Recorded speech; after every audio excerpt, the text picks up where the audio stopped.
एक था बादशाह। उसके दो बेटे थे, जरियाब और नायाब। जरियाब मगरूर और बदमजाज था, जबकि नायाब शरीफ और नेक दिल। बादशाह का एक वजीर भी था जो बहुत अक्लमंद था। एक दिन बादशाह के सर में अचानक दर्द शुरू हो गया। ऐसा महसूस होता था कि बालों के नीचे कोई खुफिया फोड़ा निकल आया हो। दूर दराज से हकीम और डॉक्टर बुलवाए गए, मगर बादशाह का मरज रोज बरोज बढ़ता गया। एक दिन वजीर बाद दबीर एक करीबी हकीम को पकड़ लाया। उसने जो सर को टटोला तो मालूम हुआ कि सर में दो छोटे छोटे सींग उभरे हुए हैं। हकीम ने कदरे झिझकते हुए कहा, बादशाह सलामत, आपके सर पर सींग निकल आए हैं। हकीम की यह तफ्तीशी रिपोर्ट सुनकर बादशाह भड़क उठा और बोला, यह क्या बकवास है? हम बादशाह हैं या कोई गाय बकरी? हकीम हाथ जोड़कर बोला, जनाब, होनी को कौन रोक सकता है, और होने को दुनिया में क्या नहीं होता। बादशाह कदरे नरम पड़ते हुए बोला, मगर इस अनहोनी का कोई इलाज तो होगा? जी हुजूर, है तो सही, मगर इतना दुश्वार जैसे बगैर उंगलियों के बांसुरी बजाना। हकीम, तुम तमहीद न बांधो, नुस्खा बयान करो, बादशाह ने चिढ़कर कहा। हकीम ने कहा, बादशाह सलामत, मुल्क परस्तान में एक अलबेला जिन रहता है। यह तमाम जिन्नों का सरदार है। इसके 4 बच्चे हैं। सबसे छोटे बच्चे ने एक सफेद तोता पाला हुआ है। इस तोते में जिन की जान है। बच्चा हमा वक्त इसका पिंजरा अपने पास रखता है। कभी खेल ही खेल में इसका गला घूंटने की कोशिश भी करता है। अगर इस तोते की गर्दन मरोड़ दी जाए तो जिन भी फिलफूर हलाक हो जाएगा, और इसके मरते ही महल में जलजला सा आ जाएगा। जमीन से स्याह लावा बरामद होगा, जिसकी हिफाजत एक खौफनाक बला कर रही होगी। अगर इस लावे से बादशाह के सींगों की मालिश की जाए तो ये ऐसे गायब हो जाएंगे जैसे गधे के सर से सींग। बादशाह ये लंबा चौड़ा नुस्खा सुनकर कदरे परेशान हो गया। कहने लगा, ये तो बताओ कि परस्तान कौन सी बस जाती है? हकीम ने बादशाह की हिमाकत आमेज बात सुनकर तास्सुफ से सर हिलाया और बोला, वहां कोई बस नहीं जाती। इसके लिए आपको जादुई कालीन यानी फ्लाइंग कारपेट का इंतजाम करना होगा, जो किसी जिन या जादूगर की कस्टडी में होगा। अच्छा, तो किसी जादूगर से तुम्हारी वाकफियत है? मेरा मतलब है कोई एड्रेस वगैरह? जनाब, अगर मैं जादूगर का एड्रेस भी बता दूं तो कहानी यहीं खत्म न हो जाएगी। कहानी? कौन सी कहानी? बादशाह आग बगोला होकर बोला, सीधी तरह बताओ, वरना तुम्हारी हिकमत का लाइसेंस कैंसिल करा दूंगा। क्या समझे? हकीम मिनमिना कर बोला, जनाब, आपके साहबजादे माशाल्लाह दानाओ बीना हैं। मुझे यकीन है कि वो जादूगर या जिन को ढूंढ निकालेंगे और इसकी मदद से उड़न कालीन भी अरेंज कर लेंगे। ठीक है, बादशाह ने हिनकारा भरकर कहा, लेकिन जब तक शहजादे इस मुहिम से फारिग नहीं होते, तुम शाही किले में महसूर रहोगे, गमगीन अशार कहोगे और टाइम पास करने के लिए चक्की पैसोगे। हकीम ने घबरा कर कहा, जनाब, यह आप बादशाहों का अच्छा तरीका है। जो नेकी करता है उसी को दरिया में डलवा देते हैं। नुस्खा बताने की अच्छी सजा मिली है। यह भी फरमाइए कि अगर मेरा नुस्खा कारगर रहा और आपके सींग गायब हो गए तो इनाम क्या मिलेगा? इनाम? बादशाह ने कदरे तफाखुर से कहा, हम एक बड़ा तराजू मंगवाएंगे। उसके एक पलड़े में तुम्हें और दूसरे में वो सारा आटा रखा जाएगा जो तुम चक्की में पैसोगे। तुम्हारे वजन के मसावी आटा तुम्हें बख्श दिया जाएगा। क्या? हकीम का चेहरा उतर गया। जनाब, मैंने तो सुना था कि बादशाह मुंह मांगा इनाम देते हैं। क्या यह नहीं हो सकता कि आप मुझे अशरफी वगैरह से नवाज दें? हां हां, बादशाह ने हाथ उठाकर तसल्ली आमेज अंदाज में कहा, इत्मीनान रखो, तुम्हें अशरफी ब्रांड आटा ही दिया जाएगा। शाही एहलकार हकीम को पकड़कर ले गए तो वजीर मौसूफ ने आजुर्दगी से कहा, जनाब, मुझे आपका शाही मुस्तकबिल खतरे में नजर आ रहा है। आज आपके सींग निकले हैं, कल कल्ला को चंद मजीद इजाफे हो गए तो रियाया का क्या रद्द अमल होगा? बादशाह के चेहरे का रंग फक हो गया। कहने लगा, ऐसी देहला देने वाली सूरत हाल का नक्शा ना खींचो। हम अभी अपने शहजादों को बुलवाते हैं। हमें यकीन है कि वो हमारे लिए हकीम साहब का तजवीज़ करदा नुस्खा ढूंढ निकालेंगे। आखिर हम उनके बाप हैं। क्या इज्जत रह जाएगी जब हम शहजादों के ससुराल उनका रिश्ता लेने सिंगों समेत जाएंगे? मगर बादशाह सलामत, मेरी राय में दोनों शहजादों को एक साथ इस मुहिम पर ना भेजी। ये मुहिम जान जोखों में डाल देने वाली है। कहीं ऐसा ना हो कि आप सींगों के चक्कर में बेटों से भी जाएं। पहले बड़े साहबजादे जरियाब को भेजिए। शहजादा जरियाब के लिए पहला मरहला जादूगर जिन की तलाश थी, जिसका एड्रेस नामालूम था। लिहाजा वो यूं ही मुंह उठाए घोड़े पर सवार इधर उधर घूमता रहा, यहां तक कि एक वीरान जंगल में जा पहुंचा। जंगल इस हद तक वीरान था कि उसमें कोई जानवर तक ना था, बस एक कुटिया थी जिससे धुआं उठ रहा था। जरियाब ने अंदर झांका तो देखा कि एक दरवेश बैठा हुक्का फूंक रहा है।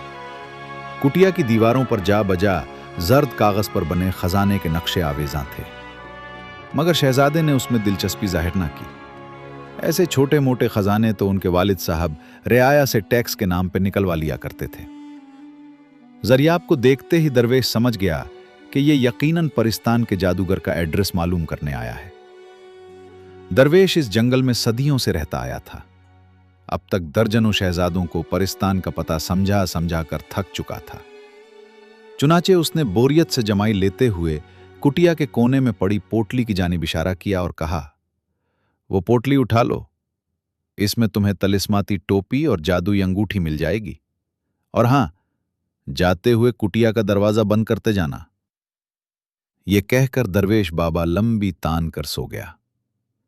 शहजादे ने खफगी से कहा, अजब आदम बेजार दरवेश हो, चीजें पकड़ा दी और तरीका इस्तेमाल बताया नहीं।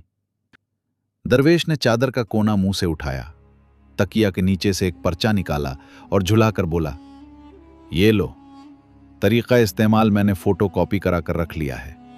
इसे पढ़कर अपना सफर तय करना। हां, वापसी में ये तीनों चीजें मुझे वापस कर देना और इस पर्चे की बेस फोटो कॉपियां भी कराते लाना। मेरा तो हाल खराब हो गया फोटो कॉपी करा कर। शहजादे को दरवेश की बदजबानी पर बहुत गुस्सा आया। आखिर को शहजादा था। दिल ही दिल में ठान ली कि वापसी में इस दरवेश के बच्चे को ऐसा मजा चखाऊंगा कि सारी दरवेशी भूल जाएगा। पर्चे पर लिखी हिदायत के मुताबिक शहजादे ने अमल शुरू किया। अंगूठी बारीक टेन की पतरी जैसी नोकदार थी।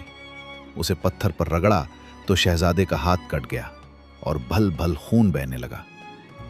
अभी वो इस उफ्ताद से परेशान ही था कि फजा में गिड़गिड़ाहट सी महसूस हुई। एक जानिब से धुआं सा उठा, जैसे किसी ने कचरा जला दिया हो। एक काला जिन नमूदार हुआ। जिन ने नींद से भराई हुई आवाज में कहा, हां बोलो, क्या मुसीबत आ पड़ी सुबह सुबह? शहजादा खून बहने से इस कदर परेशान था कि बेसाख्ता मुंह से निकला, डॉक्टर को हाजिर किया जाए। मरहम पट्टी के बाद जब डॉक्टर गायब हो गया तो शहजादे को ख्याल आया कि असल में तो मुझे उड़न कालीन की डिमांड करनी थी। खैर, दोबारा अंगूठी को रगड़ा। खौफनाक गिड़गिड़ाहट की आवाज आई, मगर यह क्या? जिन के बजाय जिन का एक गोल मटोल सा बच्चा नमूदार हुआ और हू करके बदतहजीबी से हंसने लगा। शहजादे ने पूछा, तुम कौन हो?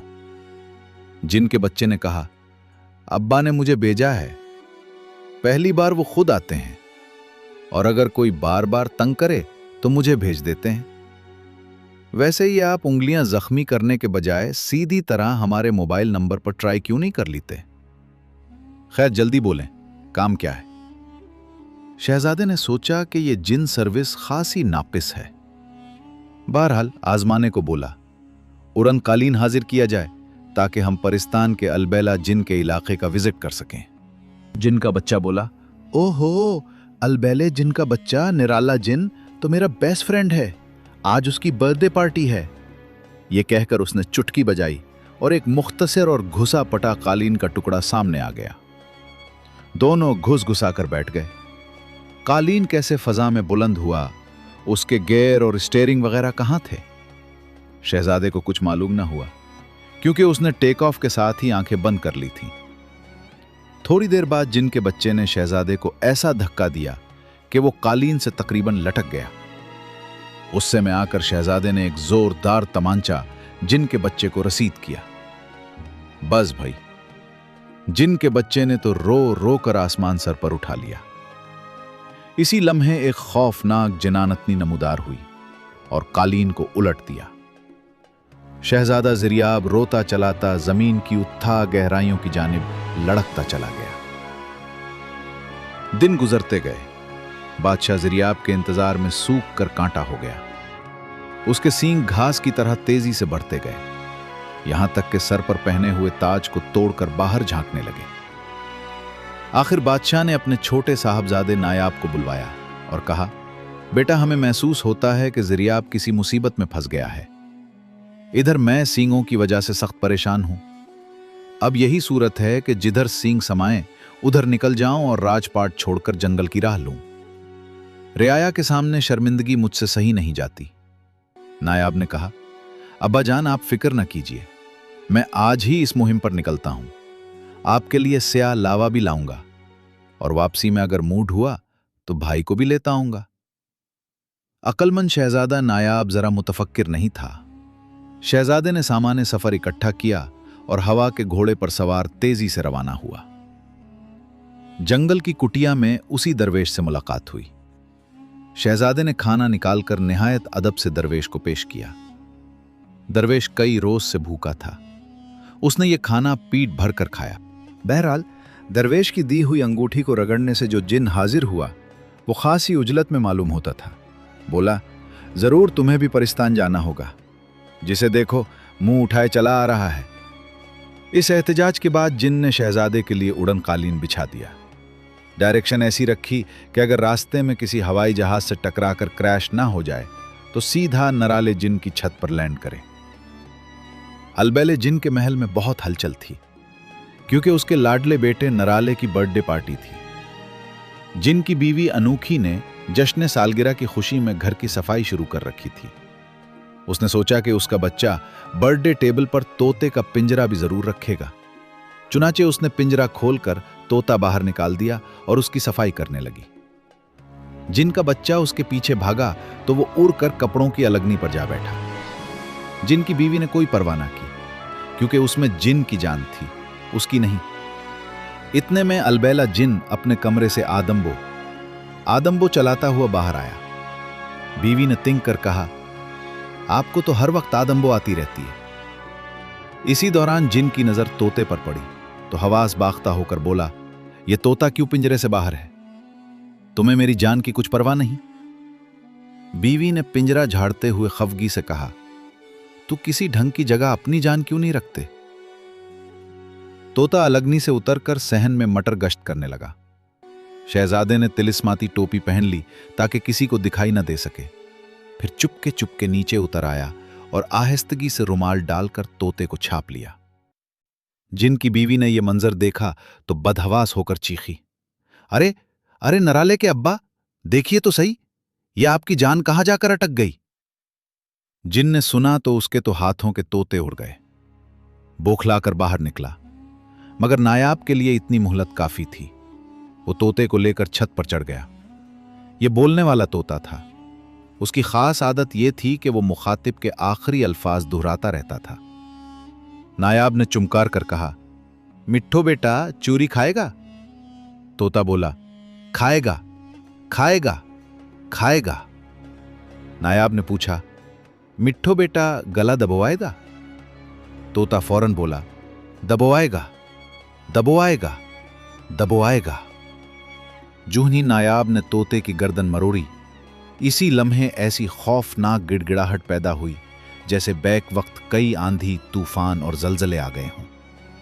जिन और परियां सर के बल खड़े हो गए। जमीन तहस नहस हो गई। महल की जमीन से स्याह तेल का फवारा सा फूट पड़ा। एक खौफनाक बला जो दो मुंह वाले अजदे की सूरत में थी, फन फैलाए इस स्याह लावे की हिफाजत कर रही थी। यह हैबतनाक बला दो मुंह होने की वजह से ही मार खा गई। बेचारी दाएं और बाएं देखती रही और शहजादे ने अपनी तलवार से उसके दो टुकड़े कर दिए। नायाब ने लावा सूंघ कर देखा तो मालूम हुआ कि यह तो खाम पेट्रोल था। हद तेरी की, वो बड़बड़ाया।